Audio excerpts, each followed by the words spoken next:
आलस का नतीजा। किसी घने जंगल में गिद्धों का एक झुंड रह करता था। उनका पूरा झुंड एक साथ उड़ना भरते और साथ में ही शिकार करते थे। एक बार वो सभी उड़ते उड़ते किसी टापू पर पहुंच गए। वहां बहुत सी मछली और मेंढक रहते थे। उन्हें वह टापू बहुत अच्छा लगा। उसके खाने पीने और रहने की सारी सुविधाएं उस टापू पर मौजूद थी। सभी गिद्ध उसी टापू पर रहने लगे। अब उन्हें शिकार के लिए कहीं जाना भी नहीं पड़ता था। सभी बिना किसी मेहनत के भरपेट भोजन करते और उस टापू पर असल में जीवन जीने लगे। उसी झुंड में एक बूढ़ा गिद्ध भी रहता था। वह बूढ़ा गिद्ध यह सब देखकर बहुत परेशान रहता था। उसे अपने साथियों की आलस भरी दशा देखकर चिंता होने लगी। वो सभी गिद्धों को कई बार चेतावनी भी देता कि मित्रों, हमें फिर से शिकार के लिए उड़ान भरनी चाहिए, ताकि हम अपना शिकार करने की कला को और भी मजबूत बनाए रख सकें। अगर ऐसे ही आलस करें तो एक दिन हम शिकार करना तक भूल जाएंगे। इसलिए हमें जल्द ही अपने पुराने जंगल में वापस जाना चाहिए। उस बूढ़े गिद्ध की सलाह सुनकर सभी गिद्ध हंसने लगे। वह उसका मजाक बनाने लगे।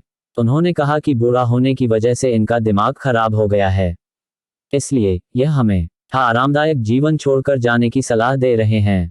ये कहकर गिद्धों के झुंड से उस टापू से जाने से मना कर दिया। इसके बाद वह बूढ़ा गिद्ध अकेले ही वापस जंगल में लौट गया। कुछ दिनों के बाद उस बूढ़े गिद्ध ने सोचा कि बहुत समय हो गया, चलो उस टापू पर जाता हूं और वहां पर अपने सगे लोगों और दोस्तों से मिलकर आता हूं। वह बूढ़ा गिद्ध जैसे ही उस टापू पर पहुंचा, वहां की हालत देखकर वह हैरान रह गया। वहां का दृश्य बहुत भयावह था। उस टापू पर मौजूद सभी गिद्ध मर गए थे। वहां पर सिर्फ उनकी लाशें ही पड़ी थी। तभी उसे कोने में एक घायल गिद्ध दिखाई दिया। वह उसके पास गया और वहां की हालत के बारे में पूछा।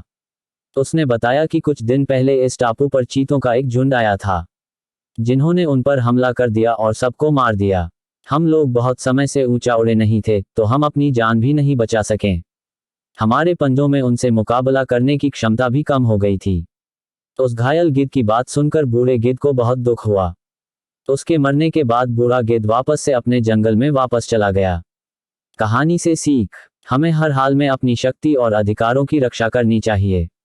अगर आलस की वजह से अपना कर्तव्य करना छोड़ देंगे तो भविष्य में यह हमारे लिए घातक हो सकता है।